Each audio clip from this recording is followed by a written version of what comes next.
உழைப்பு சார், இது உழைப்பு. உழைப்பு இந்த உழைப்புக்கு நாங்க என்ன செய்யலாம்?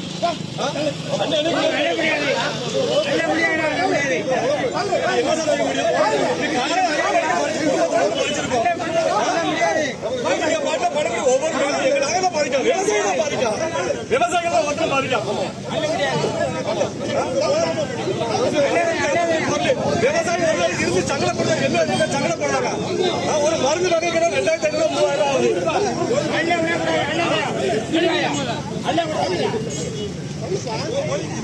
சார், விவசாயி வயிற்று அடிக்காதீங்க. நாங்க உருவாக்க நாங்க பட்ட கஷ்டம் எங்களுக்கு தான் தெரியும்.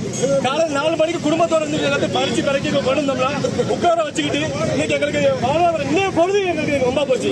ஒரு மருந்து 2500 ரூபா. எங்களுக்கு அது மானியம் இருக்கா? ஒரு மருந்து அடிச்சோம்னா ஒரு பாக்கெட் கூட அடிக்க முடியாது. அடிக்க முடியும் மருந்து உருவாக்கி ஒரு பொருளை உருவாக்கி கொண்டு வந்துருவோம். இது உங்களுடைய போராட்டம். எங்களுக்கு தான் கஷ்டம். 10 ரூபா பொருளா நாங்க குழந்தைங்களுக்கு சார் சாப்பிட வைக்கிறா சார். நான் கஷ்டப்படுறோம். சாப்பிடாம சார் நான் கஷ்டப்படுறோம். செருப்பு போட்டு வாங்க மாட்டேன் சார். அதுக்காக செருப்பு போட்டு என்ன வியாபாரம் பார்க்கும்? நீங்க பொழுது வியாபாரிக்கு என்ன செய்ய முடியும்?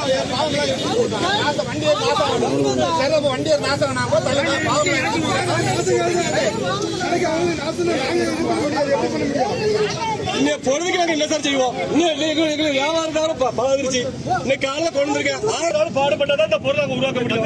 அதான் சொல்லிட்டாங்க மார்க்கெட் அனுப்பி சொல்லிட்டாங்க. இந்த பொருள் இந்த நாளைக்கு வந்து விற்க முடியுமா? யார்கிட்ட கொடுக்க முடியுமா?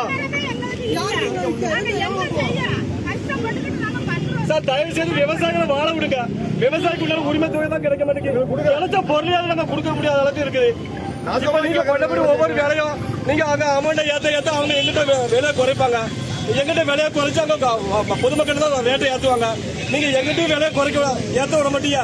எங்களுக்கு உண்டான பொருளுக்கு நல்ல விலையும் கிடைக்க விட மாட்டியா? அப்ப நாங்க எப்படிதான் எங்க வாழ்வாரத்தை நாங்க தீர்மானிக்க